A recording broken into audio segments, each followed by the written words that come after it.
22 तारीख को प्राण प्रतिष्ठा होने वाला है। राम जी के अंदर प्राण डालने वाले लोग हैं। जब वो पत्थर में प्राण डाल सकते हैं तो जो हमारे बॉर्डर पर सेना लड़ाई लड़ रहा है उसमें भी डाल सकते हैं। ऐसे लोगों का भारत सरकार एक सूची बनाए जो प्राण डालने वाले लोग हैं, और सूची बनाकर बॉर्डर पर हर सेना के बटालियन, हर बटालियन के साथ एक प्राण डालने वालों को वहां रख दे। हर हॉस्पिटल में एक प्राण डालने वाले को वहां रख दे। मैंने 11 साल के उम्र में घर छोड़ दिया।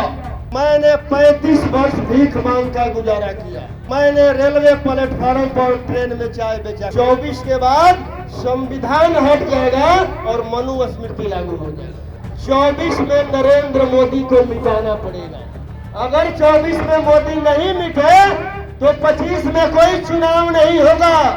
अगर सब लोगों को अपना अधिकार बचाना है तो 24 में भारतीय जनता पार्टी को मिटाना पड़ेगा। 24 में नरेंद्र मोदी जी को हराना है और तेजस्वी जी को 25 में लाना है।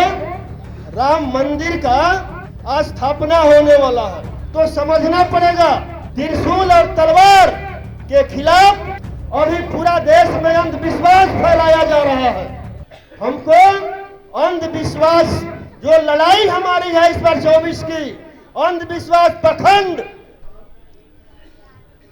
आपको त्रिशूल और तलवार के खिलाफ कलम और किताब की लड़ाई है। 24 का मेरे साथ कलम और किताब की लड़ाई है। और अभी पूरा देश में अंधविश्वास फैलाया जा रहा है कि प्राण प्रतिष्ठा होने वाला है।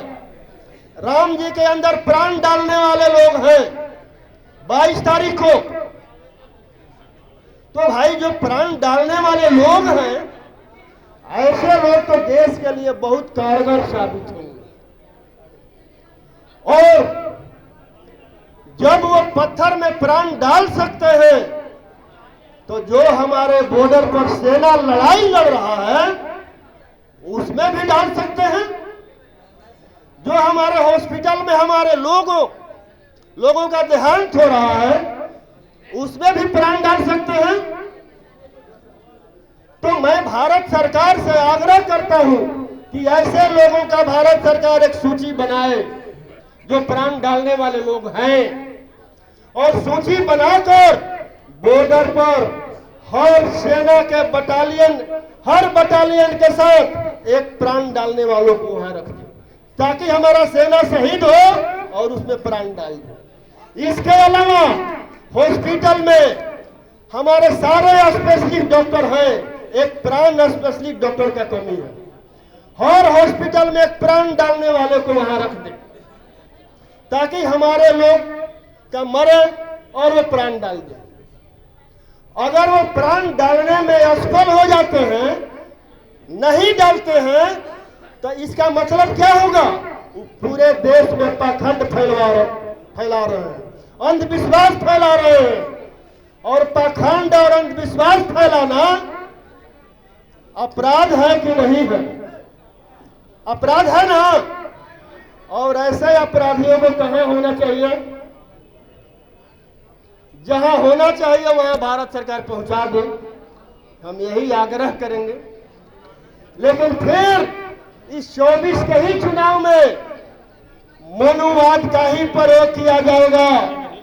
आपके बीच आपके बहुजन समाज के लोग ही आएंगे जो उनके गोद में बैठे हुए हैं और मनुवाद को ही लेकर आएंगे और कहेंगे कि भाई हम आपके समाज के हैं, हमारा समाज का भी मुख्यमंत्री होना चाहिए कि नहीं होना चाहिए। लेकिन सवाल है कि कैसे होगा? मुख्यमंत्री के हर समाज में एक उम्मीदवार है, होंगे कैसे? मैं ही नहीं, पूरे देश के बहुजन समाज के लोग समझते हैं कि अगर 24 में नरेंद्र मोदी जी सत्ता में आ गए तो 24 के बाद संविधान हट जाएगा और मनुस्मृति लागू हो जाएगा। अगर मनुस्मृति लागू हो गया तो मनुस्मृति में चुनाव लड़ने का अधिकार है क्या? वोट देने का अधिकार है क्या? तो कैसे बनेंगे? लगता है कि 24 में अगर मोदी जी का सरकार बन जाएगा तो बहुजन समाज का लोग कोई मुख्यमंत्री बन जाएगा क्या? लग रहा है आपको? इसके लिए बहुजन समाज के लोग पूरे देश में जिंदा रहे, कलम और किताब बरकरार रहे, उसके लिए सभी भारतीयों को मिलकर 24 में नरेंद्र मोदी को मिटाना पड़ेगा। और जब तक नहीं मिटाएंगे तो फिर 25 का सपना छोड़ दीजिए। जो राकेश रोशन जी बोल रहे थे, अगर 24 में मोदी नहीं मिटे तो 25 में कोई चुनाव नहीं होगा। हमारे जितना भी देश के जनप्रतिनिधि हैं, चाहे वो मुखिया हो, वार्ड हो, सरपंच हो, जिला परिषद हो, प्रमुख हो, वो सभी लोग इस बात को सुन ले और समझ ले। अगर 24 में देश नहीं बचा तो कोई नहीं बचेगा। अगर सब लोगों को अपना अधिकार बचाना है तो 24 में भारतीय जनता पार्टी को मिटाना पड़ेगा, कोई विकल्प नहीं। यहाँ मीडिया भाई वाले हैं, सबको पता है। खोज रहे हैं, कुछ मिलना ही नहीं। वो नहीं मिलेगा, मिलेगा ज्ञान का बात मिलेगा आपको, समझ गए? नहीं अभी लीजिए, मिलेगा, समझे? तो मैं कहता हूं कि हम लोगों को अगर 24 में नरेंद्र मोदी जी को हराना है और तेजस्वी जी को 25 में लाना है तो मानववादी विचारधारा को अपनाना पड़ेगा और झूठ और सच में फर्क समझना पड़ेगा, अंधविश्वास और शिक्षा में फर्क समझना पड़ेगा। आज पूरे देश में ट्रेंड चल रहा है राम मंदिर का स्थापना होने वाला है और उसके राम मंदिर के आश्रय भारतीय जनता पार्टी चुनाव को जीतना चाहती है और 24 में भाजपा को भगाना है। तो कैसे? मेरे सामने सवाल उठ रहा है कि हम 24 में भाजपा को कैसे भगाएंगे और आदरणीय तेजस्वी प्रसाद यादव जी को 25 में मुख्यमंत्री कैसे बनाएंगे। पूर्व काल से ही भारतवर्ष में दो विचारधारा चलते आया है। एक विचारधारा है जो बाबा भीमराव अंबेडकर का विचारधारा है, मानववादी विचारधारा, और दूसरा जो विचारधारा है मनु महाराज का विचारधारा है, मनुवादी विचारधारा।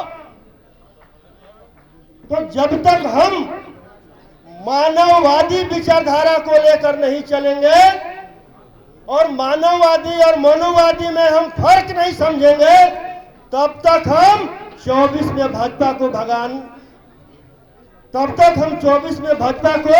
भगा नहीं सकते हैं।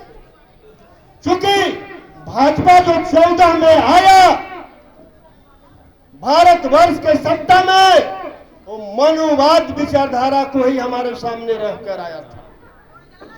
जब प्रधानमंत्री जी 14 के चुनाव में हमारे बीच आए, और मैं एक बात और कहता हूं, जो मानववादी विचारधारा है वो कहता है कि जानने से पहले जान लीजिए, और मनुवादी विचारधारा कहता है कि जानने की जरूरत नहीं है, मैं जो कहता हूं चुपचाप उसको मान लीजिए।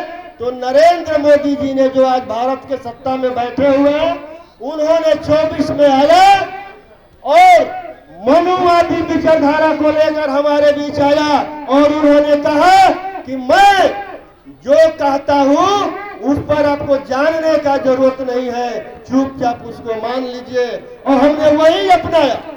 अगर मानववादी विचारधारा को अपनाया होता तो आज हमारा देश बिकता नहीं, जो आज हमारा देश बिक गया। नरेंद्र मोदी जी ने 14 में आया और कहा कि मैंने 11 साल के उम्र में घर छोड़ दिया। 1949 का नरेंद्र मोदी जी का जन्म है और 11 साल में घर छोड़ा तो कितना हो गया? 1949 और 11 कितना हुआ? 1960। इसके बाद कहा कि मैंने 35 वर्ष भीख मांग का गुजारा किया। तो 60 और 35 कितना हो गया? 95। इसके बाद कहा कि मैंने रेलवे प्लेटफार्म पर ट्रेन में चाय बेचा। कब बेचा? हम लोगों ने समझा कि जब 11 साल की उम्र में घर छोड़ दिया, 35 साल भीख मांगा, तो रेलवे प्लेटफार्म पर चाय बेचा। और उनको किसी ने चाय बेचते हुए देखा है क्या? रेलवे प्लेटफार्म पर या रेलवे ट्रेन में? और रेलवे बेचते हुए मैं पूछना चाहता हूं आप लोगों से, रेलवे बेचते हुए देखे हैं ना? उसके बाद थोड़ा